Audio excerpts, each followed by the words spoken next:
Assalamu alaikum, bienvenue à tous, musulmans, chrétiens, j'espère que vous allez bien. Faisons une comparaison assez étrange. À gauche, nous avons l'Ancien Testament, à droite, Nouveau Testament. Prenons l'évangile selon Marc, chapitre 11, verset 12.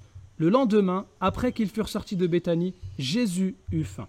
Donc selon la Bible, Jésus connaît la faim, F-A-I-M. Maintenant, regardons dans l'Ancien Testament, livre des Psaumes, chapitre 50, verset 12, il est dit « Si j'avais faim, je ne te le dirais pas, car le monde est à moi et tout ce qu'il renferme. Est-ce que je mange la chair des taureaux? Est-ce que je bois le sang des boucs ?» Donc ici, on a une vraie contradiction pour les chrétiens qui disent que Jésus, c'est Dieu. À droite, Jésus, il connaît la faim. À gauche, l'Éternel, il n'a pas faim, il ne mange pas, tout lui appartient déjà.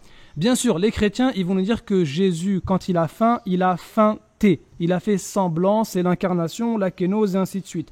Mais souvent, les chrétiens, en fait, ils sont réfutés eux-mêmes par le passage qui suit. Regardez, toujours dans Marc, chapitre 11, verset 13, « Apercevant de loin un figuier qui avait des feuilles. Il alla voir s'il y trouverait quelque chose, et s'en étant approché, il ne trouva que des feuilles, car ce n'était pas la saison des figues. » Mais attendez, là, c'est très très important. Cette remarque de Marc est très importante, car ce n'était pas la saison des figues. Tout d'abord, Marc, c'est qui ? C'est même pas un disciple de Jésus, selon les pères de l'Église, ce serait un disciple d'un disciple de Jésus, et il connaîtrait mieux la saison des figues que Jésus, qui serait le créateur des figues selon les chrétiens.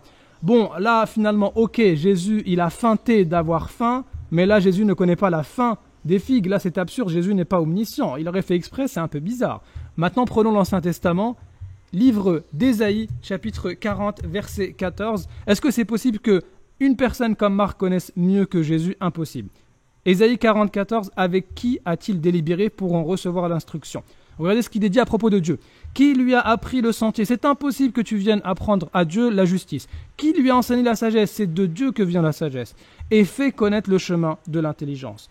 Autrement dit, les chrétiens qui nous disent la kénose, l'incarnation, Jésus a fait semblant d'avoir faim, et là, par la suite, il ne connaît même pas la fin, F-I-N.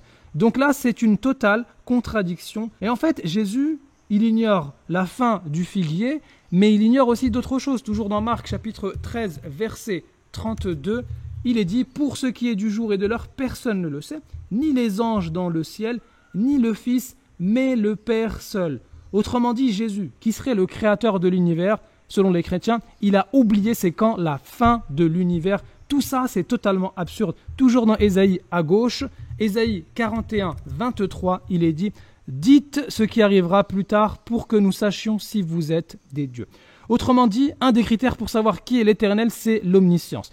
Toute personne qui ignore certaines choses ne peut jamais, en aucun cas, être l'Éternel créateur. Et donc ici, à droite, Jésus ignore la fin du monde, alors qu'à gauche, l'Éternel connaît la fin de toutes choses. Et pour résumer, afin de bien comprendre la fin de cette vidéo, c'est que Jésus connaît la fin F-A-I-M en ignorant la fin F-I-N. Alors que l'Éternel, Dieu le Créateur, ignore la fin F-A-I-M mais connaît la fin F-I-N.